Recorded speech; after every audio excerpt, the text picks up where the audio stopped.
Hi everyone, मैं प्रिया और अपने चैनल टेक विद प्रिया में आप सभी का हार्दिक हार्दिक स्वागत करती हूं। तो सभी को राधे राधे, जय श्री कृष्णा। आज हम आपको इस वीडियो के माध्यम से श्री कृष्ण के बारे में कुछ रहस्य बताएंगे। आप खुद जानकर हैरान हो जाएंगे कि ये सच में एक रहस्य है क्या। चलिए, तो श्री कृष्ण तो वैसे कहते हैं कि ना कोई मरता है और ना ही कोई मारता है, सभी निमित्त मात्र हैं। सभी प्राणी जन्म से पहले ही बिना शरीर के थे और मरने के उपरांत वे बिना शरीर वाले हो जाएंगे। यह तो बीच में ही शरीर वाले देखे जाते हैं, फिर इतना शोक क्यों करते हो। कृष्ण क्या बोलते हैं कि 3112 ईसा पूर्व हुए भगवान कृष्ण एक राजनीतिक, आध्यात्मिक और योद्धा ही नहीं थे, वे हर तरह की विद्याओं से पारंगत थे। भगवान श्री कृष्ण से धर्म का एक नया रूप और संघ शुरू होता है। श्री कृष्ण ने धर्म, राजनीति, समाज और नीति नियमों का व्यवस्थीकरण किया था। चलिए, तो सबसे पहले श्री कृष्ण किस रंग के थे। तो जन श्रुति अनुसार कुछ लोग श्री कृष्ण की त्वचा का रंग काला और ज्यादातर लोग सांवला रंग बताते हैं। श्याम रंग अर्थात कुछ कुछ काला तो कुछ कुछ नीला, मतलब काले जैसा नीला।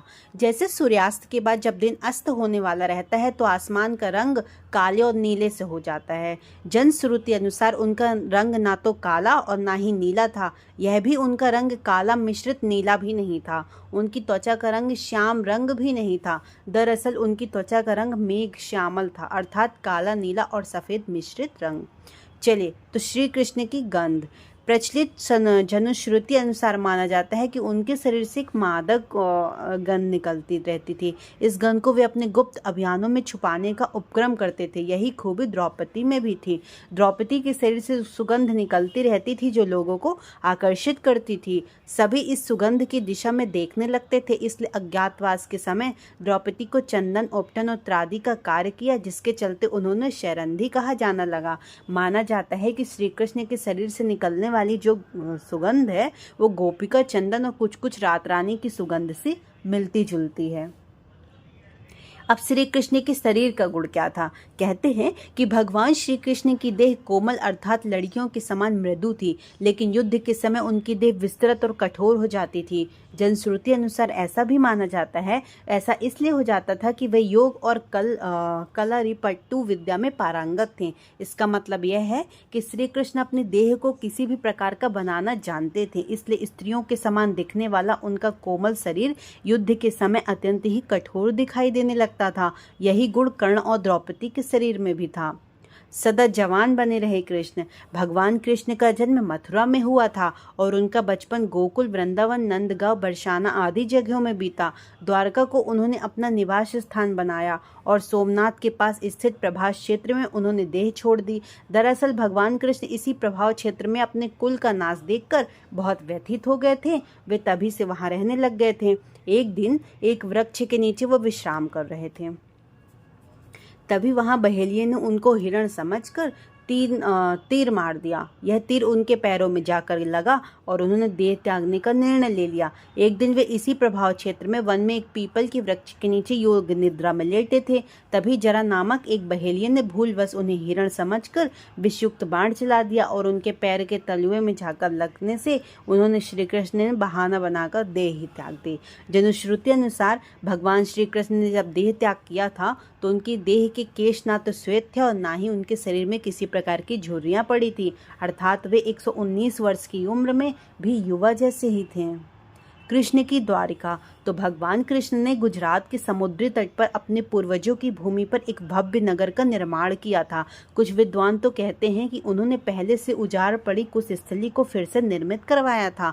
माना यह भी जाता है कि भगवान श्री कृष्ण अंतिम वर्षों को छोड़कर कभी भी द्वारिका में 6 महीने से ज्यादा नहीं रहे। जो भी कृष्ण की इस नगरी को विश्वकर्मा और मैदानों ने मिलकर बनाया था, तो विश्वकर्मा देवताओं और मैदानों असुरों के इंजीनियर थे। दोनों ही राम के काल भी थे। इतिहासकार मानते हैं कि द्वारका जल में डूबने से पहले ही नष्ट हो गई थी। किसने नष्ट किया होगा आखिर द्वारका को, तो ये सवाल आज भी बना हुआ है। लेकिन हालांकि जो समुद्र के भीतर द्वारिका के कुछ अवशेष ढूंढ लिए गए थे, उस समय के कुछ बर्तन भी मिले थे कहते हैं, और 528 ईसा पूर्व से वो 3000 ईसा पूर्व के बताए जाते हैं।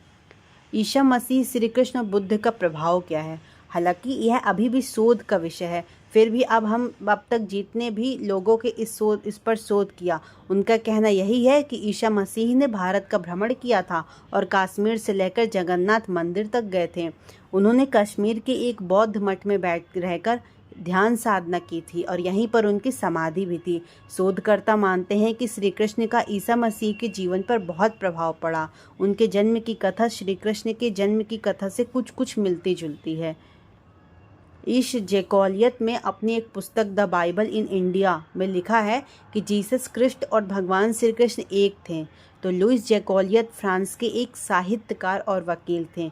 इन्होंने अपनी पुस्तक में कृष्ण और क्राइस्ट पर एक तुलनात्मक अध्ययन प्रस्तुत किया है। जीसस शब्द के विषय में लुइस ने कहा है कि क्राइस्ट को जीसस नाम भी उनके अनुयायियों ने दिया था। इसका संस्कृत में अर्थ होता है मूल तत्व। ऐसा भी कहा जाता है कि मार्शल आर्ट के जन्मदाता थे क्या कृष्ण? चलिए जानते हैं। तो भारतीय परंपरा और जनश्रुति अनुसार भगवान श्री कृष्ण ने मार्शल आर्ट का आविष्कार किया था।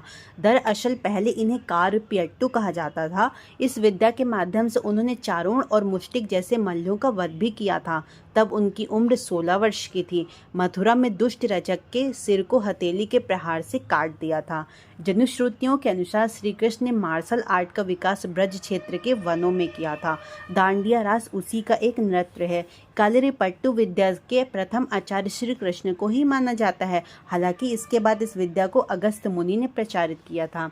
इस विद्या के कारण ही नारायणी सेना भारत की सबसे भयंकर प्रहारक सेना बन गई थी। श्री कृष्ण ने कालरीपट्टू की नींव रखी, जो बाद में बोधि धर्मन से होते हुए आधुनिक मार्शल आर्ट में विकसित हुई।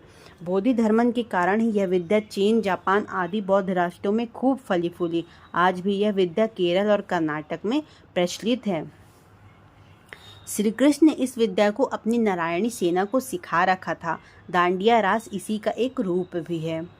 अब कहते हैं परशुराम जी ने दिया था सुदर्शन चक्र। तो देखो, श्री कृष्ण के पास तो यूँ कई प्रकार के दिव्यास्त्र थे, लेकिन सुदर्शन चक्र मिलने के बाद सभी की ओर उनकी साख बढ़ गई थी। शिवाजी सावंत की किताब युगांधर अनुरोग अनुसार श्री कृष्ण को भगवान परशुराम ने सुदर्शन चक्र प्रदान किया था। तो दूसरी ओर वे पाशुपतार चलाना भी जानते थे।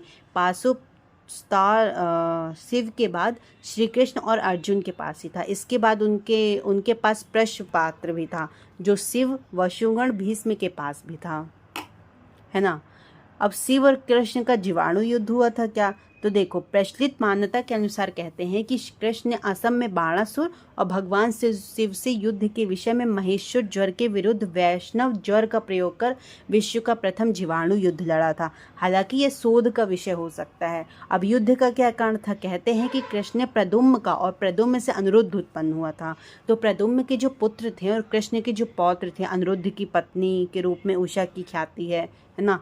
अनिरुद्ध की पत्नी जो उषा शोणित रूप के राजा वाणासुर की कन्या थी। तो अनिरुद्ध और उषा आपस में एक दूसरे से प्रेम करते थे। तो उषा ने अनिरुद्ध का हरण कर लिया था और वाणासुर को अनिरुद्ध उषा का प्रेम पसंद नहीं था, तो उन्होंने अनिरुद्ध को बंदी बना लिया था। वाणासुर को शिव का वरदान था। भगवान शिव को इसके कारण श्री कृष्ण से युद्ध करना पड़ा और अंत में देवताओं के समझाने के बाद ही यह युद्ध रुका था। भगवान श्री कृष्ण तो 64 कलाओं में दक्ष थे। एक और वे सर्वश्रेष्ठ धनुधर थे, तो दूसरी ओर वे द्वंद्व युद्ध में भी माहिर थे। इसके अलावा उनके पास कई अस्त्र और शस्त्र थे। उनके धनुष का नाम शारंग था, उनके खड़ग का नाम नंदक, गदा का नाम कौमोदकी और शंख का नाम पांच तत्व था, जो गुलाबी रंग का था। श्री कृष्ण के पास जो रथ था उसका नाम जैत्र और दूसरे का नाम गणोध्वज था। उनके सारथी का नाम दारुक था और उनके अश्वों का नाम शैव, सुग्रीव, मेघ, पुष्प, भलायक था।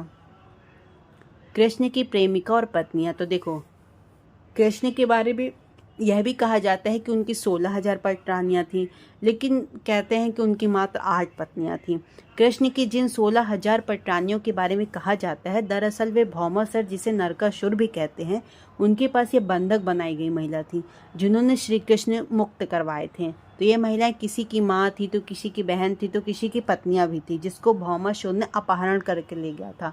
दरअसल जो ब्रह्म वैवर्त पुराण है, गीत गोविंद जनश्रुतियों में इसका यह जिक्र किया गया है कि राधा, ललिता आदि उनकी प्रेमिकाएं थी। राधा की कुछ सखियां भी कृष्ण से प्रेम करती थी, जिसके नाम चित्रा, सुदेवी, ललिता, विशाखा, चंपकलता, इंदुलेखा, सुदेवी, है ना। ऐसे बहुत सारी कृष्ण की कुछ प्रेमिकाएं थी जिनके नाम भी पत्नियां और प्रेमिकाएं थी, ठीक है। फिर श्री कृष्ण की प्रेमिका राधा का जिक्र महाभारत में तो कहीं भी नहीं मिलता, लेकिन इसके अलावा सबसे पुराने हरिवंश और विष्णु पुराण में भी राधा का जिक्र नहीं है। भागवत पुराण में राधा का जिक्र भी नहीं है, और वैवर्त पुराण के बारे में कहा जाता है कि संभवतः यह चाणक्य और गुप्त काल में लिखा गया था। कई लोगों को क्या जीवित कर दिया था श्री कृष्ण ने? तो देखो भाई, ऋषि संदीपनी को जब गुरु दक्षिणा मांगने के लिए कहा गया था, तब गुरु ने मेरे पुत्र को एक असुर उठा ले गया, आप उससे आपस में ले आए, ऐसी बड़ी कृपा होगी। तो श्री कृष्ण ने गुरु के पुत्र को कई जगह ढूंढ और अंत में वो समुद्र के किनारे चले गए और उन्हें पता चला कि असुर उसे समुद्र में ले गया है, तो श्री कृष्ण भी वहीं पहुंच गया। बाद में पता चला कि उसे यमराज ले गए, तब श्री कृष्ण ने यमराज से गुरु के पुत्र को हासिल कर लिया और गुरु दक्षिणा दी। इस तरह अर्जुन की 4 पत्नियां थीं, द्रौपदी, सुभद्रा, उलूपी और चिंद्रगंधा। द्रौपदी ने सुतकर्मा और सुभद्रा से अभिमन्यु और उलूपी से इरावत और चिंद्रगंधा से प्रभु वाहन नामक पुत्रों की प्राप्ति हुई थी। अभिमन्यु का विवाह महाराज विराट की पुत्री उत्तरा से हुआ था। महाभारत युद्ध में अभिमन्यु वीरगति को प्राप्त हुए। जब महाभारत का युद्ध चल रहा था तब उत्तरा गर्भवती थी, उनके पेट में अभिमन्यु का पुत्र पल रहा था। तो जो द्रोण पुत्र अश्वत्थामा थे, संकल्प लेकर ब्रह्मास्त्र छोड़ा था कि पांडवों का वंश नष्ट हो जाए। तो जो द्रोण पुत्र अश्वत्थामा थे, तो उत्तरा ने मृत शिशु को जन्म दिया था, किंतु भगवान श्री कृष्ण ने अभिमन्यु उत्तरा पुत्र के ब्रह्मास्त्र के प्रयोग के बाद फिर से उन्हें जीवित कर दिया था कि यही बालक आगे चलकर राजा परीक्षित नाम से प्रसिद्ध हुआ। तो परीक्षित के प्रतापी पुत्र हुए जन्मे। ऐसे कई उदाहरण हैं जिससे भगवान श्री कृष्ण ने लोगों को फिर से जीवित कर दिया था। श्री कृष्ण का दिल, कहते हैं हिंदू धर्म के बेहद पवित्र स्थल और 4 धामों में से एक जगन्नाथपुरी की धरती को भगवान विष्णु का स्थल माना जाता है। जगन्नाथ मंदिर से जुड़ी एक बेहद रहस्यमयी कहानी प्रचलित है। ऐसा भी कहते हैं मान्यताओं अनुसार कि इस मूर्ति के भीतर भगवान कृष्ण का दिल का एक पिंड रखा हुआ है जिसमें ब्रह्मा विराजमान है। दरअसल जनश्रुतियों के अनुसार जब कृष्ण की मृत्यु हुई तब पांडवों ने उनके शरीर का दाह संस्कार कर दिया था, लेकिन कृष्ण का दिल जलता ही रहा। ईश्वर के आदेशानुसार पिंड को पांडवों ने जल में प्रवाहित कर दिया। उस पिंड ने लट्ठे के रूप का ले लिया था। तो राजा जो इंद्रमुग्न थे, तो वो भगवान जगन्नाथ के भक्त थे, तो उन्हें को वो मिला था, तो उन्होंने इस जगन्नाथ की मूर्ति के भीतर स्थापित कर दिया। उस दिन से लेकर आज तक जो कहते हैं कि भगवान जगन्नाथ की मूर्ति के अंदर है। हर 12 साल के अंतराल के बाद जगन्नाथ की मूर्ति बदलती है, लेकिन यह लट्ठ उसी में रहता है, क्योंकि यह शोध का भी विषय हो सकता है। अच्छा, तो क्या फिर यदुवंश का नाश हुआ था? तो कहते हैं कि महाभारत युद्ध की समाप्ति के बाद जब युधिष्ठिर का राज तिलक हो रहा था, तब कौरवों की माता गंधारी ने महाभारत युद्ध में कृष्ण को दोषी ठहराते हुए श्राप दे दिया था। क्या श्राप दिया था? कि जिस प्रकार कौरवों के वंश का नाश हुआ है, ठीक उसी प्रकार यदुवंश का भी नाश हो जाएगा। तो श्राप के चलते श्री कृष्ण द्वारिका लौटकर यदुवंशियों को लेकर प्रभास क्षेत्र में आ गए। तो कुछ दिनों बाद महाभारत युद्ध की चर्चा करते हुए कृतवर्मा में विवाद हो गया।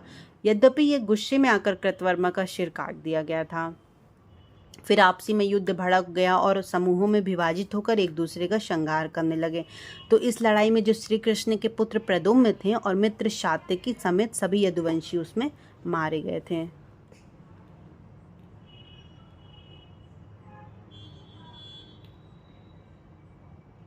तो इस प्रकार श्री कृष्ण के बहुत ही रहस्यमयी रहस्य हैं। तो चलिए, मैंने इस वीडियो के माध्यम से आपको बहुत कुछ जानकारी दी। अगर आपको ये वीडियो अच्छा लगा हो तो आप अपने फैमिली में, अपने फ्रेंड सर्कल में अवश्य शेयर करें और मेरे चैनल को सब्सक्राइब करें। जय श्री कृष्णा, राधे राधे।